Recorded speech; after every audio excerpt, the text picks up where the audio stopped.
मेरे भाई साहब मुझसे 5 साल बड़े थे, लेकिन केवल 3 दर्जे आगे। उन्होंने भी उसी उम्र में पढ़ना शुरू किया था जब मैंने शुरू किया था, लेकिन तालीम जैसे महत्व के मामले में वह जल्दबाजी से काम लेना पसंद न करते थे। इस भावना की बुनियाद खूब मजबूत डालना चाहते थे, जिस पर आलीशान महल बन सके। 1 साल का काम 2 साल में करते थे, कभी कभी 3 साल भी लग जाते थे। बुनियाद ही पुख्ता न हो तो मकान कैसे पायदार बने। मैं छोटा था, वह बड़े थे। मेरी उम्र 9 साल की थी, वह 14 साल के थे। उन्हें मेरी तंबीह और निगरानी का पूरा जन्मसिद्ध अधिकार था, और मेरी शालीनता ऐसी थी कि उनके हुक्म को कानून समझूं। वह स्वभाव से बड़े अध्ययनशील थे, हरदम किताब खोले बैठे रहते और शायद दिमाग को आराम देने के लिए कभी कॉपी पर, कभी किताब के हाशियों पर चिड़ियों, कुत्तों, बिल्लियों की तस्वीरें बनाया करते थे। कभी कभी एक ही नाम या शब्द या वाक्य 10-20 बार लिख डालते। कभी एक शेर को बार बार सुंदर अक्षर में नकल करते। कभी ऐसी शब्द रचना करते जिसमें न कोई अर्थ होता, न कोई सामंजस्य। मसलन एक बार उनकी कॉपी पर मैंने यह इबारत देखी, स्पेशल अमीना, भाइयों भाइयों, दरअसल भाई भाई, राधे श्याम, श्री राधे श्याम। 1 घंटे तक इसके बाद एक आदमी का चेहरा बना हुआ था। मैंने चेष्टा की कि इस पहेली का कोई अर्थ निकालूं, लेकिन असफल रहा और उनसे पूछने का साहस न हुआ। वह 9वीं जमात में थे, मैं 5वीं में। उनकी रचनाओं को समझना मेरे लिए छोटा मुंह बड़ी बात थी। मेरा जी पढ़ने में बिल्कुल न लगता था। 1 घंटा भी किताब लेकर बैठना पहाड़ था। मौका पाते ही हॉस्टल से निकलकर मैदान में आ जाता और कभी कंकरियां उछालता, कभी कागज की तितलियां उड़ाता, और कहीं कोई साथी मिल गया तो पूछना ही क्या। कभी 4 दीवारी पर चढ़कर नीचे कूद रहे हैं, कभी फाटक पर सवार उसे आगे पीछे चलाते हुए मोटर कार का आनंद उठा रहे हैं। लेकिन कमरे में आते ही भाई साहब का रौद्र रूप देखकर प्राण सूख जाते। उनका पहला सवाल होता, कहाँ थे। हमेशा यही सवाल इसी ध्वनि में पूछा जाता था और इसका जवाब मेरे पास केवल मौन था। न जाने मुंह से यह बात क्यों न निकलती कि जरा बाहर खेल रहा था। मेरा मौन कह देता था कि मुझे अपना अपराध स्वीकार है और भाई साहब के लिए इसके सिवा और कोई इलाज न था कि स्नेह और रोष से मिले हुए शब्दों में मेरा सत्कार करें। इस तरह अंग्रेजी पढ़ोगे तो जिंदगी भर पढ़ते रहोगे और एक हर्फ ना आएगा। अंग्रेजी पढ़ना कोई हंसी खेल नहीं है कि जो चाहे पढ़ ले, नहीं, एरा गैरा नत्थु खैरा, सभी अंग्रेजी की विद्वान हो जाते। यहाँ रात दिन आंखें फोड़नी पड़ती है और खून जलाना पड़ता है, तब कहीं यह विधा आती है। और आती क्या है, हाँ, कहने को आ जाती है। बड़े बड़े विद्वान भी शुद्ध अंग्रेजी नहीं लिख सकते, बोलना तो दूर रहा। और मैं कहता हूँ, तुम कितने घोंघा हो कि मुझे देखकर भी सबक नहीं लेते। मैं कितनी मेहनत करता हूँ, तुम अपनी आंखों देखते हो, अगर नहीं देखते, जो ये तुम्हारी आंखों का कसूर है, तुम्हारी बुद्धि का कसूर है। इतने मेले तमाशे होते हैं, मुझे तुमने कभी देखने जाते देखा है। रोज क्रिकेट और हॉकी मैच होते हैं, मैं पास नहीं फटकता, हमेशा पढ़ता रहता हूँ, उस पर भी एक एक दर्जे में 2-2, 3-3 साल पढ़ा रहता हूँ। फिर तुम कैसे आशा करते हो कि तुम यूं खेल कूद में वक्त गंवाकर पास हो जाओगे। मुझे तो 2 ही 3 साल लगते हैं, तुम उम्र भर इसी दर्जे में पड़े सड़ते रहोगे। अगर तुम्हें इस तरह उम्र गंवानी है तो बेहतर है घर चले जाओ और मजे से गुल्ली डंडा खेलो। दादा की गाड़ी कमाई के रुपए क्यों बर्बाद करते हो। मैं ये लताड़ सुनकर आंसू बहाने लगता। जवाब ही क्या था, अपराध तो मैंने किया, लताड़ कौन सहे। भाई साहब उपदेश की कला में निपुण थे। ऐसी ऐसी लगती बातें कहते, ऐसे ऐसे सुक्ति बाण चलाते कि मेरे जिगर के टुकड़े टुकड़े हो जाते और हिम्मत छूट जाती। इस तरह जान तोड़कर मेहनत करने की शक्ति मैं अपने में न पाता था, और उस निराशा में जरा देर के लिए मैं सोचने लगता, क्यों न घर चला जाऊं। जो काम मेरे बूते के बाहर है उसमें हाथ डालकर क्यों अपनी जिंदगी खराब करूं। मुझे अपना मूर्ख रहना मंजूर था, लेकिन उतनी मेहनत, मुझे तो चक्कर आ जाता था। लेकिन घंटे 2 घंटे बाद निराशा के बादल फट जाते और मैं इरादा करता कि आगे से खूब जी लगाकर पढ़ूंगा। चटपट एक टाइम टेबल बना डालता, बिना पहले से नक्शा बनाए, बिना कोई स्कीम तैयार किए काम कैसे शुरू करूं। टाइम टेबल में खेल कूद की मत बिल्कुल उड़ जाती। प्रातः काल उठना, 6 बजे मुंह हाथ धो नाश्ता कर पढ़ने बैठ जाना। 6 से 8 तक अंग्रेजी, 8 से 9 तक हिसाब, 9 से 9:30 तक इतिहास, फिर भोजन और स्कूल। 3:30 बजे स्कूल से वापस होकर आधा घंटा आराम, 4 से 5 तक भूगोल, 5 से 6 तक ग्रामर, आधा घंटा हॉस्टल के सामने टहलना, 6:30 से 7 तक अंग्रेजी कंपोजिशन, फिर भोजन करके 8 से 9 तक अनुवाद, 9 से 10 तक हिंदी, 10 से 11 तक विविध विषय, फिर विश्राम। मगर टाइम टेबल बना लेना एक बात है, उस पर अमल करना दूसरी बात। पहले ही दिन से उसकी अवहेलना शुरू हो जाती। मैदान की वह सुखद हरियाली, हवा के वह हल्के हल्के झोंके, फुटबॉल की उछल कूद, कबड्डी के वह दांव घात, वॉलीबॉल की वह तेजी और फुर्ती मुझे अज्ञात और अनिवार्य रूप से खींच ले जाती, और वहां जाते ही मैं सब कुछ भूल जाता। वह जानलेवा टाइम टेबल, वह आंख फोड़ पुस्तकें, किसी की याद न रहती, और फिर भाई साहब को नसीहत और फजीहत का अवसर मिल जाता। मैं उनके साए से भागता, उनकी आंखों से दूर रहने की चेष्टा करता। कमरे में इस तरह दबे पांव आता कि उन्हें खबर न हो। उनकी नजर मेरी ओर उठी और मेरे प्राण निकले। हमेशा सिर पर एक नंगी तलवार सी लटकती मालूम होती। फिर भी जैसे मौत और विपत्ति के बीच में भी आदमी मोह और माया बंधन में जकड़ा रहता है, मैं फटकार और घुटकियां खाकर भी खेल कूद का तिरस्कार न कर सकता। सालाना इम्तिहान हुआ, भाई साहब फेल हो गए, मैं पास हो गया और दर्जे में प्रथम आया। मेरे और उनके बीच केवल 2 साल का अंतर रह गया। जी में आया, भाई साहब को आड़े हाथों ले लूं। आपकी वह घोर तपस्या कहाँ गई? मुझे देखिए, मजे से खेलता भी रहा और दर्जे में अव्वल भी हूँ। लेकिन वह इतने दुखी और उदास थे कि मुझे उनसे दिली हमदर्दी हुई और उनके घाव पर नमक छिड़कने का विचार ही लज्जास्पद जान पड़ा। हाँ, अब मुझे अपने ऊपर कुछ अभिमान हुआ और आत्मसम्मान भी बढ़ा। भाई साहब का वह रोब मुझ पर न रहा। आजादी से खेल कूद में शरीक होने लगा।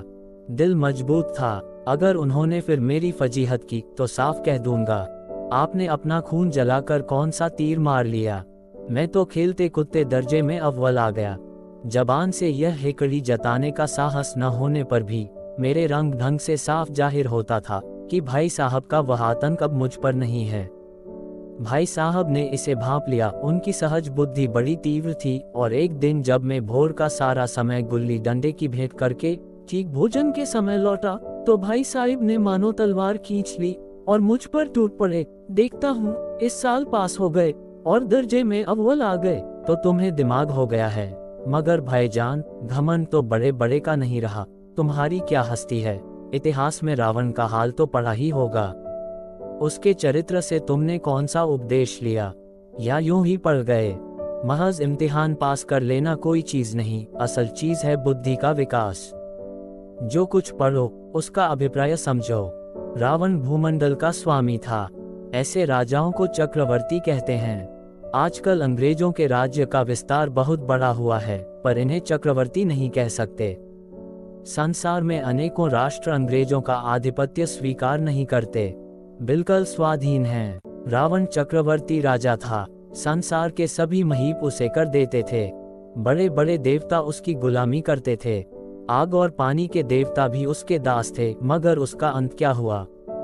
घमंड ने उसका नाम निशान तक मिटा दिया। कोई उसे एक चुल्लू पानी देने वाला भी न बचा।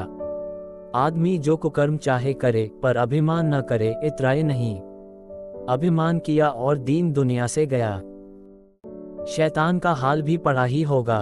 उसे यह अभिमान हुआ था कि ईश्वर का उससे बढ़कर सच्चा भक्त कोई है ही नहीं। अंत में यह हुआ कि स्वर्ग से नरक में धकेल दिया गया। शाही रूम ने भी एक बार अहंकार किया था। भीख मांग मांग कर मर गया। तुमने तो अभी केवल एक दर्जा पास किया है और अभी से तुम्हारा सिर फिर गया, तब तो तुम आगे बढ़ चुके। ये समझ लो कि तुम अपनी मेहनत से नहीं पास हुए, अंधे के हाथ बटेर लग गई। मगर बटेर केवल एक बार हाथ लग सकती है, बार बार नहीं। कभी कभी गुल्ली डंडे में भी अंधा चोट निशाना पड़ जाता है। उससे कोई सफल खिलाड़ी नहीं हो जाता। सफल खिलाड़ी वह है जिसका कोड निशान खाली न जाए। मेरे फेल होने पर न जाओ। मेरे दर्जे में आओगे तो दांतों पसीना आ जाएगा। जब अलजबरा और ज्योमेट्री के लोहे के चने चबाने पड़ेंगे और इंग्लिस्तान का इतिहास पढ़ना पड़ेगा। बादशाहों के नाम याद रखना आसान नहीं। 8 हेनरी ही गुजरे हैं।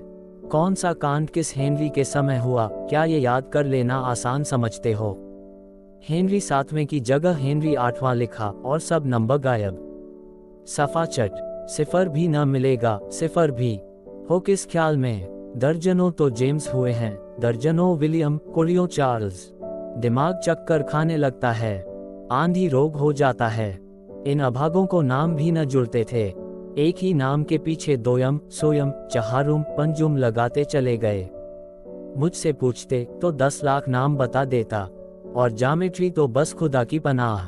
अबज की जगह अजब लिख दिया और सारे नंबर कट गए। कोई इन निर्दयी मुमतहिनों से नहीं पूछता कि आखिर अबज और अजब में क्या फर्क है, और व्यर्थ की बात के लिए क्यों छात्रों का खून करते हो? दाल भात रोटी खाए या भात दाल रोटी खाए, इसमें क्या रखा है?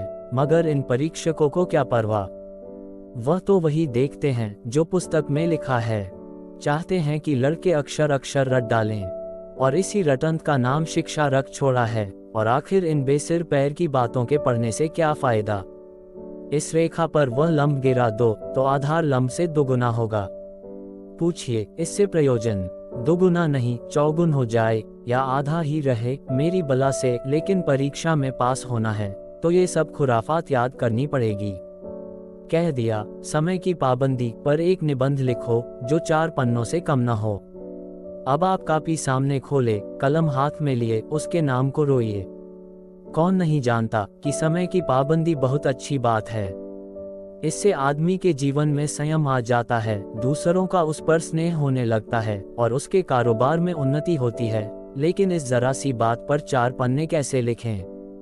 जो बात एक वाक्य में कही जा सके उसे 4 पन्ने में लिखने की क्या जरूरत? मैं तो इसे हिमाकत समझता हूँ।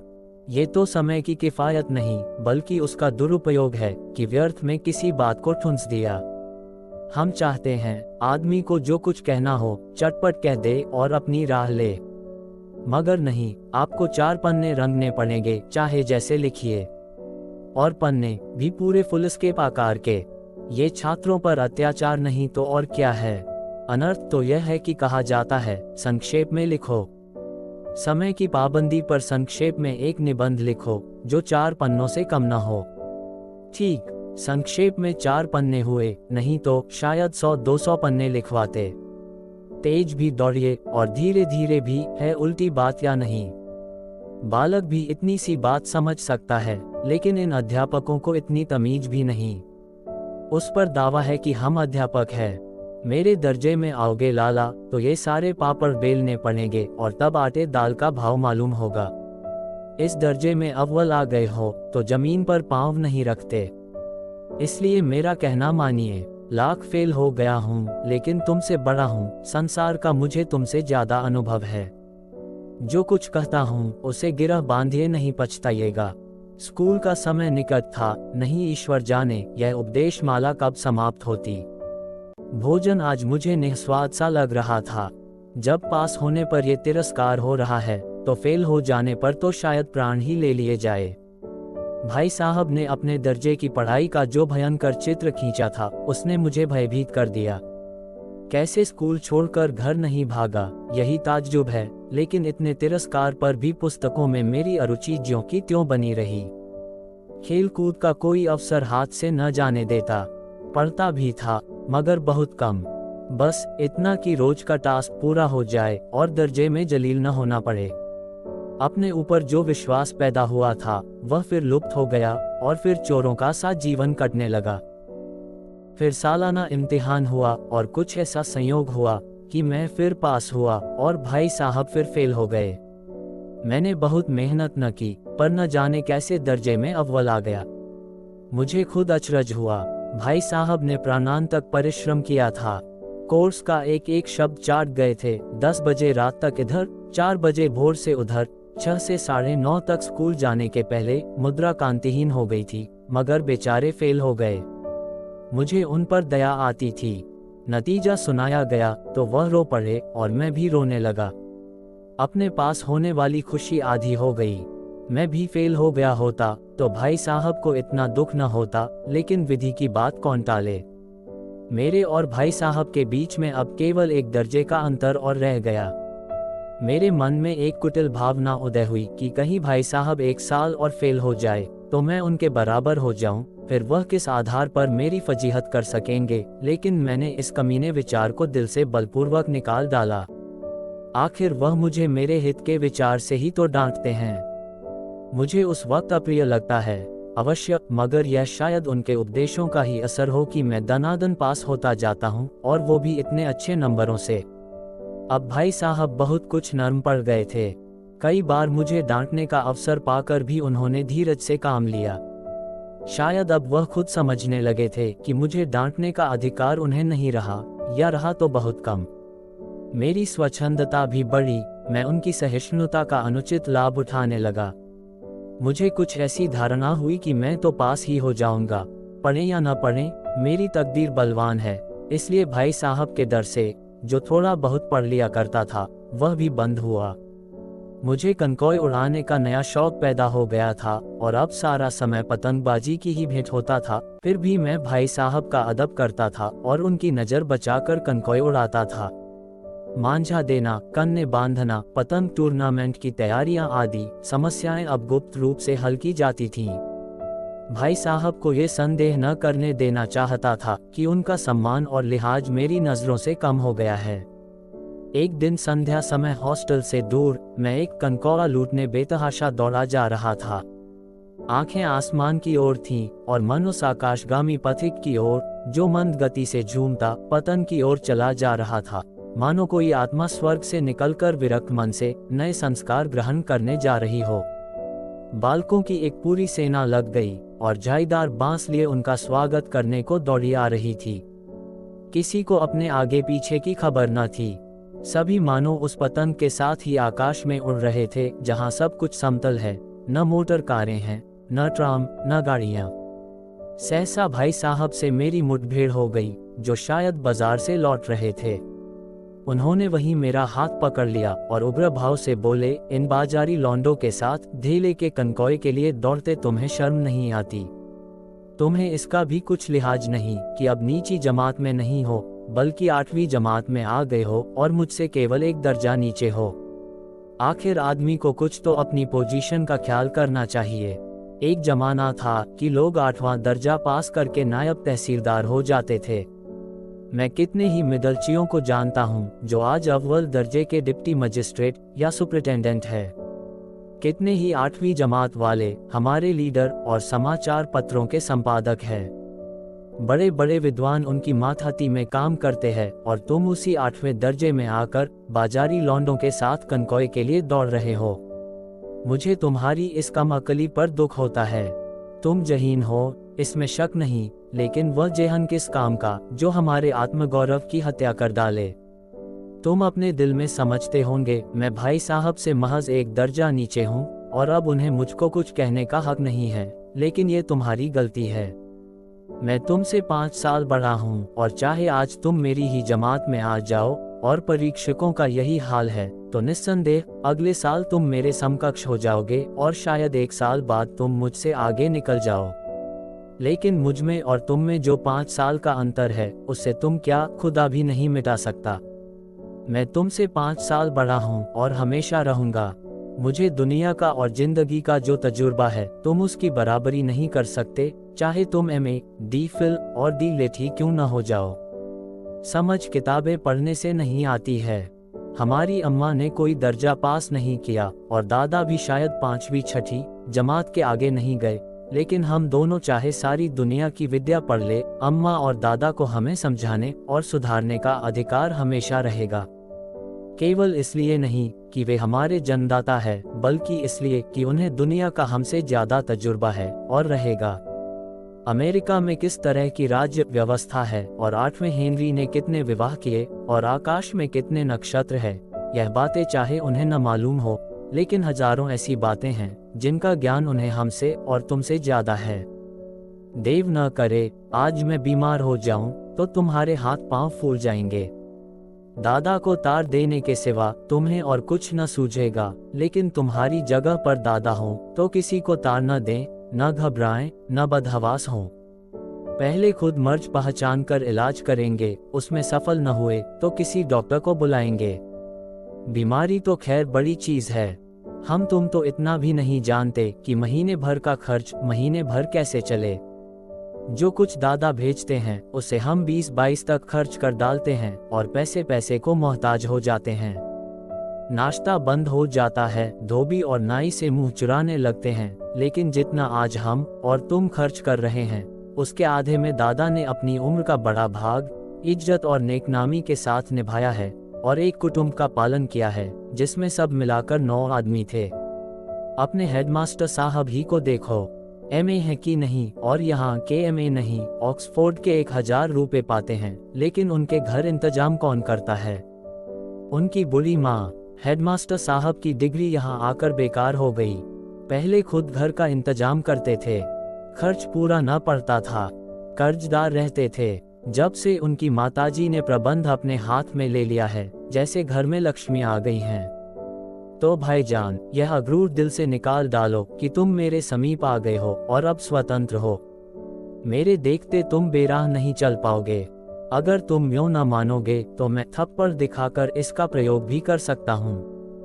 मैं जानता हूँ तुम्हें मेरी बातें जहर लग रही हैं। मैं उनकी इस नई युक्ति से नतमस्तक हो गया। मुझे आज सचमुच अपनी लघुता का अनुभव हुआ और भाई साहब के प्रति मेरे मन में श्रद्धा उत्पन्न हुई। मैंने सजल आंखों से कहा, हरगिज नहीं, आप जो कुछ फरमा रहे हैं वह बिल्कुल सच है और आपको कहने का अधिकार है। भाई साहब ने मुझे गले लगा लिया और बोले, मैं कनकोई उड़ाने को मना नहीं करता, मेरा जी भी ललचाता है, लेकिन क्या करूं, खुद बेराह चलूं तो तुम्हारी रक्षा कैसे करूं? ये कर्तव्य भी तो मेरे सिर पर है। संयोग से उसी वक्त एक कटा हुआ कनकौआ हमारे ऊपर से गुजरा। उसकी डोर लटक रही थी। लड़कों का एक ग्रुप पीछे पीछे दौड़ा चला आता था। भाई साहब लंबे हैं ही उछलकर उसकी डोर पकड़ ली और बेतहाशा हॉस्टल की तरफ दौड़े। मैं पीछे पीछे दौड़ रहा था।